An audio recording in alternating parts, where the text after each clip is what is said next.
The Benjamin Dixon Show is only possible with listener support. Go to www.thebenjamindixonshow.com to register for our blog and join the Progressive Army.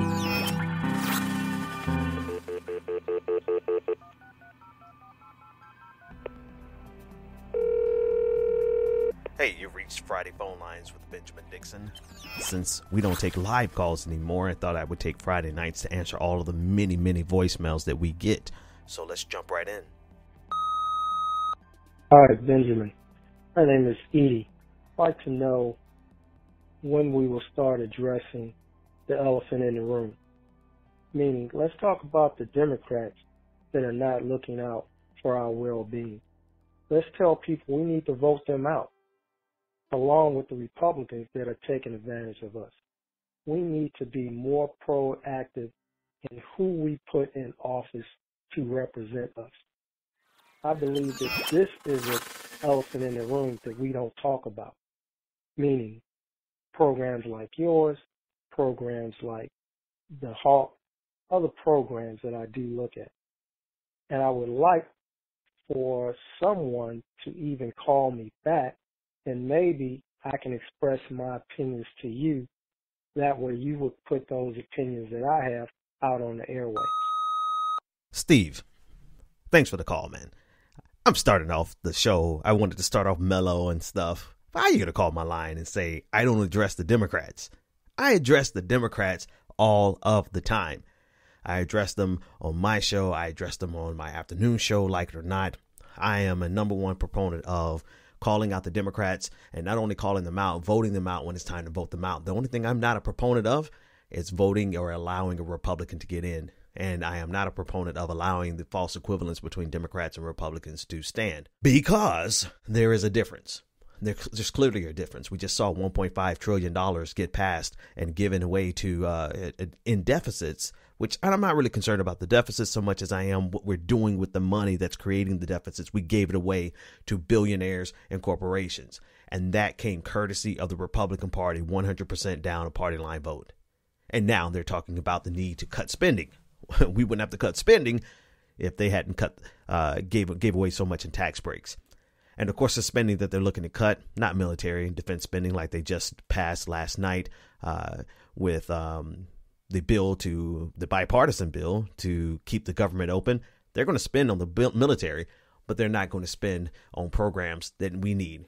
If you put me in an option between a progressive socialist and a Democrat, a real progressive socialist who actually can handle the platform and actually address the issues seriously, then let's push that let's push that socialist. Let's push that progressive by all means. I think what has to happen, though, I think we have to get out there and run. More of us have to get out there and run. One guy called me out on it. He said, Ben, you're always talking about what people aren't doing. Why aren't you running? And I'm like, well, who says I'm not running? Just looking for the time and place.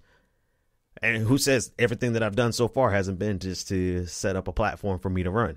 Well, I don't know if that's the case. But still, the point is we have to get out there and do it. Calling them out is one thing. Calling them out is what I've done relentlessly. I think some people do have a fixation with it, and I don't suffer from that. That's that particular malady. I don't suffer from that. I think that we need to call them out. I don't think we need to highlight when they are incompetent and feckless and spineless, like they are with DACA, how they've capitulated twice on 2 government shutdowns without getting a single thing for Dreamers. Absolutely need to call them out. Absolutely need to hold them to the carpet, and hold them to the carpet when it's time to vote. But at the same time, people are making careers out of just attacking Democrats without any real strategy to gain electoral power or power on the congressional level. They're not even organizing. They're just making careers and clicks and dollars off of attacking Democrats. I'm not in that business. I'm not in that business, particularly because I'm here to tell you the truth. That's really my downfall, to be quite honest with you. My downfall is that I'm going to always tell you the truth as I see it, whether you like it or not, whether you become a patron or leave. You know, And I think plenty of people can testify that I'm not going to pander to people. And I think just like people get tired of neoliberals pandering and the mainstream media pandering to neoliberals, I get tired of progressive media pandering to progressives and not telling you the cold, hard truth. The cold, hard truth is if you're not out there organizing and getting ready to actually put someone in power that can replace the Democrat, and all you do is end up protest voting or vote or not doing anything at all, which is even worse, not even participating, then there's nothing really we can say or do because we're just on the sideline shouting at the wind. You're going to find plenty of critiques on my timeline, plenty of critiques on my YouTube page. Go check them out. Who's next? Hello, my name's Sue Ellen Catlett from Patchogue, New York. Just stating about the Christians being so prejudiced and hateful, they wouldn't even let Jesus into this country. He was a Middle Eastern, dark-skinned male, and that's what they're trying to keep out. Sue Ellen, thanks so much for the call.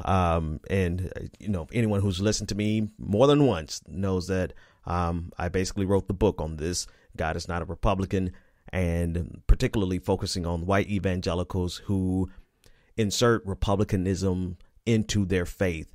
I've seen so many videos of people who support Trump, and they say they're saying it's based on their faith, and yet Donald Trump is the antithesis of everything that Jesus would do and what he would be. Of course, they would reject Jesus for many reasons, the least of which is not the fact that he is a dark-skinned Middle Easterner. Also the fact that he's a socialist.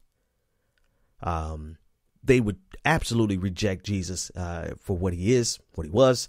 And this perfectly dovetails into what Republicans do.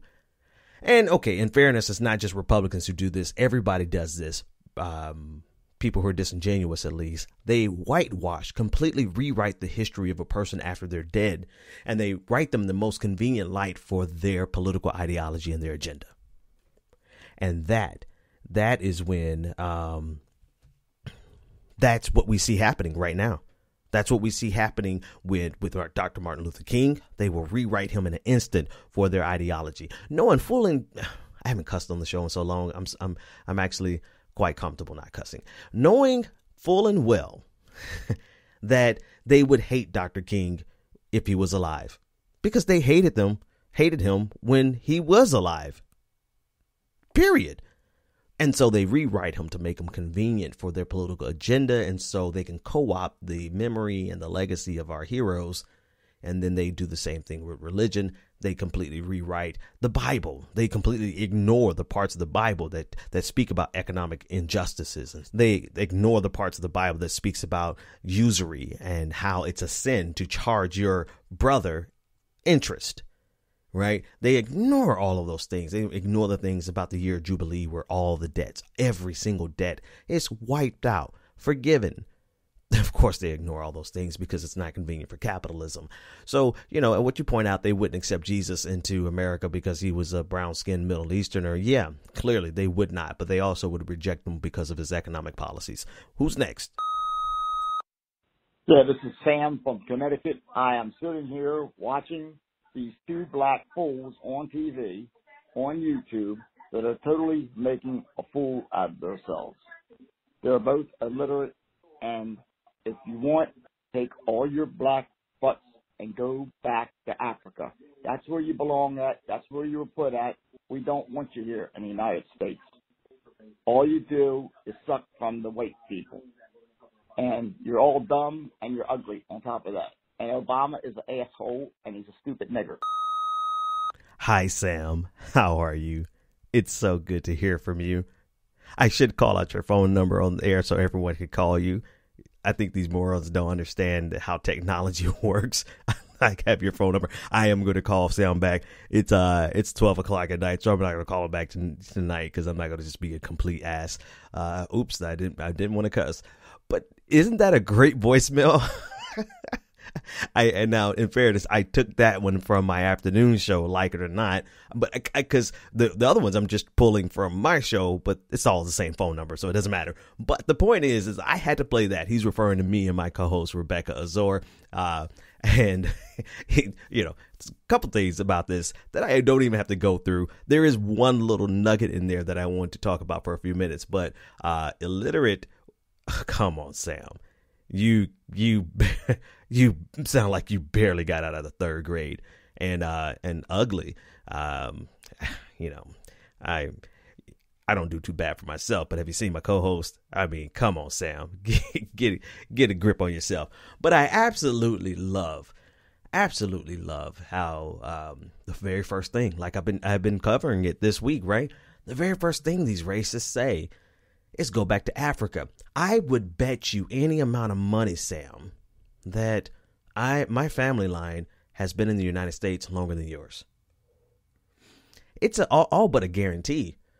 I mean, I can count back because if you've been here more than 2 or 3 generations, then let's say you go all the way back to some slave masters. Well, then my family has been here just as long. So who's got to go back where, Sam? We're not going anywhere. And bad news for you is that America is our home, and we're going to kick up our feet, kick off our shoes, relax our feet. We're going to make ourselves at home. We're going to stretch out. We're going to be as comfortable as you are. We're going to be as comfortable as you are when you walk around the house in your little dirty boxers. That's how comfortable we're going to be in the United States, which means that you're just going to have to get used to it, my boy. But I will do this. I am going to package up this one little reply, and I'm going to send it to you to your phone number as a voicemail so that you can hear how we really do appreciate your phone calls. Feel free to call back anytime so that you can just elucidate to the audience how brilliant you really are. Who's next?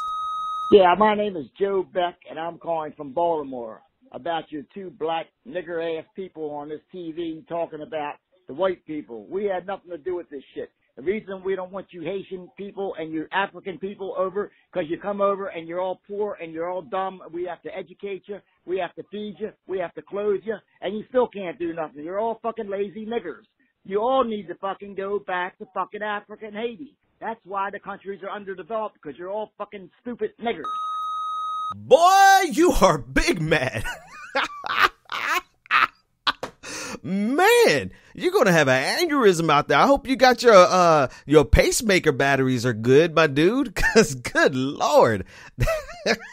I'm sorry to have to expose you guys to this, right? But I just want to get you a good sampling of what's in my voicemail. 857-600-0518 is lit. Oh my God. It's like, when Rebecca, my co-host, did the video on Haiti, I mean, I guess that's what happens when stuff goes viral. These motherfuckers got mad as all get out. You notice they all have the same exact line. So to you also, I will say that, I would bet any money that my family line has been here much longer than yours, man. So, where are you going to go back to? Let me tell you something. You have nowhere to go back to, right? Because nobody wants you. Where are you going to go, fam? Where are you going to go? Who's actually going to embrace? That's why I guess that probably explains why you're so upset. Because we're moving in, my dude. We're coming next door. We're your neighbors. Matter of fact, we're dating your daughter. Oh, man. Let me tell you about your daughter. Okay. All right. I'm not going to. But, dude, I really want you to call live. Call me when we're live. We're live every day at 4 o'clock. We take calls live at 4 o'clock, 857-600-0518. So I'm not going to grandstand on a voicemail reply. But this is really just for my audience, for shits and giggles, so they can see exactly what's deeply rooted in America. And it ain't going nowhere anytime soon, folks. Hi, this is Denise Basson calling from Hopewell Junction, New York. My concern is when there's a discussion about Social Security, it seems to take a turn where it sounds like some kind of welfare, when in fact it's really a contract with the government for our pensions and also certain kinds of insurance, such as unemployment insurance. I think we need to underscore the fact that we're paying into this as a social contract, and this is not any kind of welfare at all. And that's all I have to say about it. Thank you. Okay, finally, back to normal. Sorry about the last two voicemails before this one, but this is a great comment and question, Denise. I think this is a standard game that is always played. It's a level of ignorance that's needed.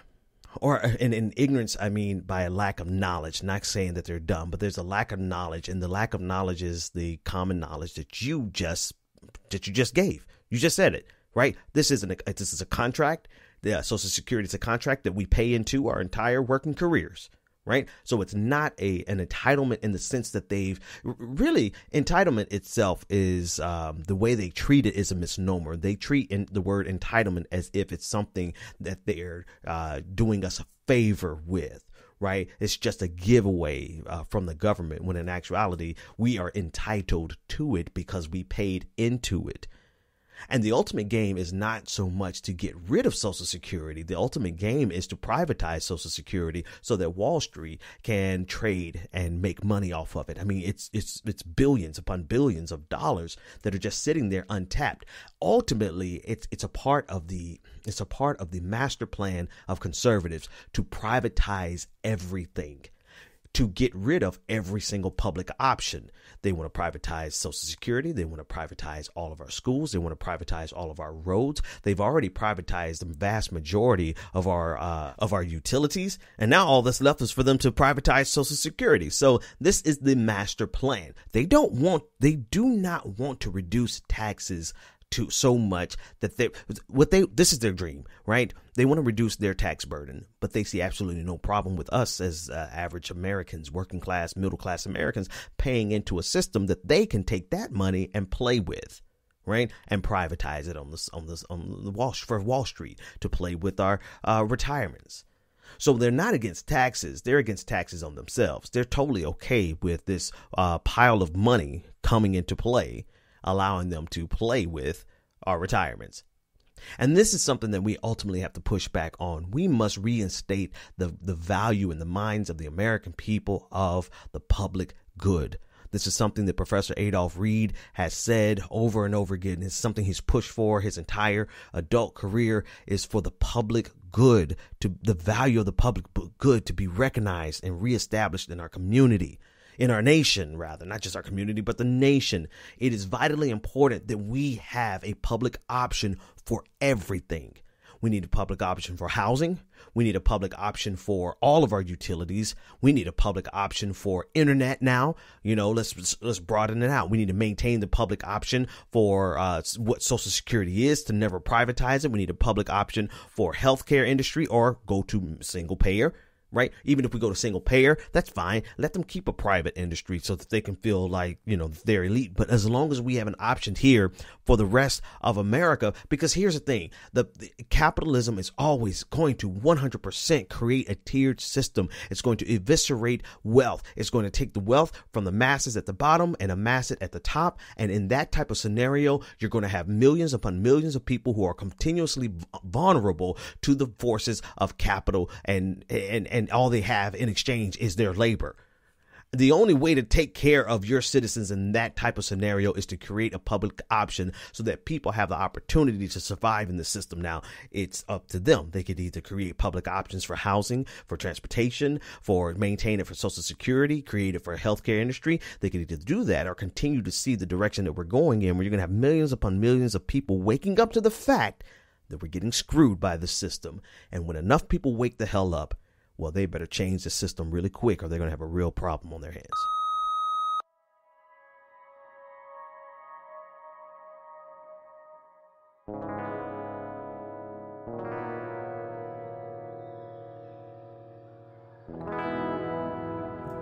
All right, folks, that's all I got. I'm dirt tired. It's 1 o'clock in the morning. Let me stop playing around with these voicemails and all these crazy people who have called in. Thanks to all the wonderful voicemails that we got.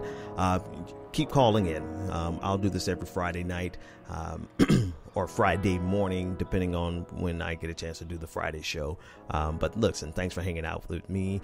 And I hope you enjoy the production that I put together. I really enjoy doing it. That's why I do it this way. It actually takes me a lot longer to do this. It takes me a lot longer to do these episodes because I'm producing them. I'm throwing in the bells and whistles, and I know I've gotten a lot of positive feedback. A lot. It's been phenomenal. Thank you for enjoying the work that I'm putting together here. So see you on Monday, and have a wonderful weekend. Take care of yourself. Bye. The Benjamin Dixon Show is only possible with listener support. Go to www.thebenjamindixonshow.com to register for our blog and join the Progressive Army.